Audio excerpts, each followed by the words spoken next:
A case of truth and lies in Connecticut. Jennifer Dulos, a loving mother of 5 children, missing for more than 100 days. Her home considered a crime scene.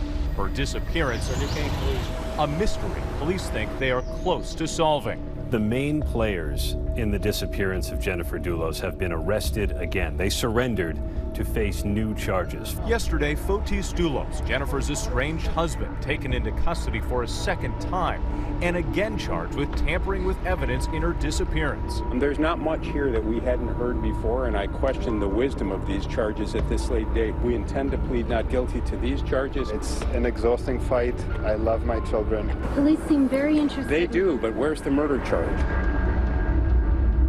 Today, his girlfriend, Michelle Traconis, also arrested, facing that same tampering charge. Remember that Michelle is presumed innocent, and she should be. Police released detailed 38-page warrants, complete with surveillance images, cell phone data, and DNA analysis, showing a trail of suspicious activity in the days following Jennifer Dulos' disappearance.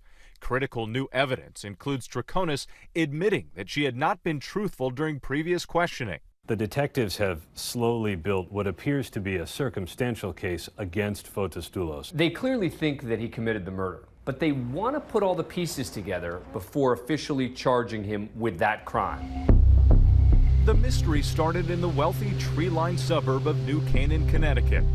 All the rich people in New York City leave in the afternoons and go to New Canaan. That's where they live. It's quite the enclave. Long story short, there are not a lot of murders and kidnaps going down in the mean streets of New Canaan. It was a Friday morning in late May, almost the end of the academic year, when Jennifer Dulos dropped off her 5 children for school. Surveillance cameras show she returned to her rented home around 8 o'clock, then vanished. We love you, and we are doing everything we can to bring you home. Hours later, worried friends called the police after she missed several appointments. Her disappearance sparked an intense search stretching across state lines, making headlines in the national news. New developments in the case of that missing mother of 5. Overnight, her estranged husband speaking in a new interview. Her estranged husband and his live-in girlfriend appearing in court. Cops immediately start with a timeline and trying to figure out if she left on her own. But then they discover her SUV seemingly abandoned. Drones, canines, and a helicopter scoured the area. Her vehicle found near a wooded park. But key evidence discovered inside her rented home. A police affidavit released back in June revealed that authorities found numerous bloodstains on the garage floor, multiple areas of suspected blood spatter, and evidence of attempts to clean the crime scene. At the affidavit, it says blood spatter. Spatter. That's significant. That affidavit showing that Jennifer was the suspected victim of a serious physical assault. Jennifer and Fotis had been in the midst of a bitter divorce battle. In court documents, Jennifer seemed to fear for her safety, claiming in 2017, "I am afraid of my husband. I know that filing for divorce and filing this motion will enrage him. I know he will retaliate by trying to harm me in some way." Fotis Dulos strongly denied any threatening behavior, calling his wife incapable of parenting because she allegedly was taking antipsychotic and anti-anxiety medications. I've seen it so many times, and every time it's heartbreaking. Jennifer said at the time the split started, she was afraid. She was afraid to file for divorce. She was afraid her husband would seek vengeance on her. Little more than a week after Jennifer's disappearance, the first arrests, her husband Fotis and his live-in girlfriend Michelle. That police affidavit in June found clothing and sponges stained with what appeared to be blood found in the trash. Investigators say surveillance cameras captured a man appearing to be Dulos discarding more than 30 garbage bags. Dulos' cell phone records showing pings in that area at the time. The blood confirmed to be Jennifer's. Where is she? Where is she? Dulos and Traconis appeared in court on charges of tampering with evidence and hindering prosecution. 3 months later, a similar scene. The new detailed police arrest warrants, complete with time-stamped surveillance images, spell out how police say Traconis lied to them about potential alibis. The authorities now say that he actually had an alibi script that he and his girlfriend had been rehearsing. She had told police she and Doulos took a shower together the morning Jennifer disappeared, providing an alibi for him. Now she admits she did not see him that morning.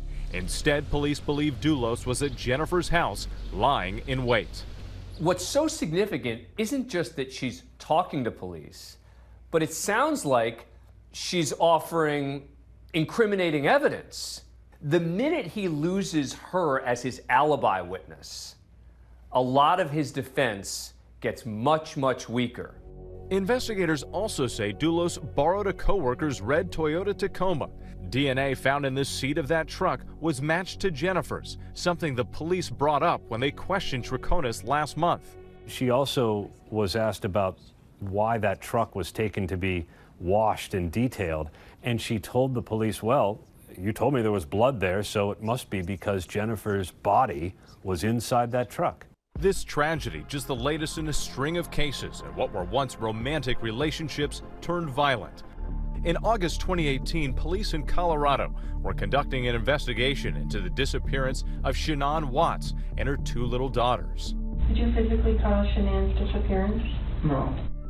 Her husband, Chris, initially lied to police before confessing. Whereabouts is Shannon and the girls? Watts said he buried his 2 daughters in oil tanks and their pregnant mother in a shallow grave, pleading guilty to murder in exchange for no death penalty. His description of how he killed them, horrifying. So she went into the tank and Bella was still in the back of the truck alive. Yes, did the same thing that happened to me as CC. Put that blanket over her too, did the same thing. She said, no, Daddy. That's the last thing she said. Watts is now serving life in prison without the possibility of parole. Another notorious case in Colorado. Last December, Patrick Frazee was arrested a month after his fiancée vanished. Frazee and 29-year-old Kelsey Barrett shared a daughter. This surveillance video inside a Woodland Park Safeway captured the last known images of Barrett shopping with the baby. 10 days later, her mother, not her fiancé, reported her missing. She's not the kind that runs off. Frazee and Barrett didn't live together, and according to police, Frazee told officers he hadn't seen his fiancée since Thanksgiving when he picked up their daughter, Kaylee. Frazee remains in custody and has pleaded not guilty to murder. Back in Connecticut, the disappearance of Jennifer Doulos remains unsolved. The 5 children living with their grandparents. Fotis Doulos fighting for custody. For now, he and Troconis are out of jail, fitted with ankle monitors. Law enforcement watching their every move. What they don't want to get accused of is rushing to judgment. And so they're taking their time, putting the case together, but it's clear that they think that he committed a murder. For Nightline, I'm Whit Johnson in Norwalk, Connecticut. Doulos is due in court next week.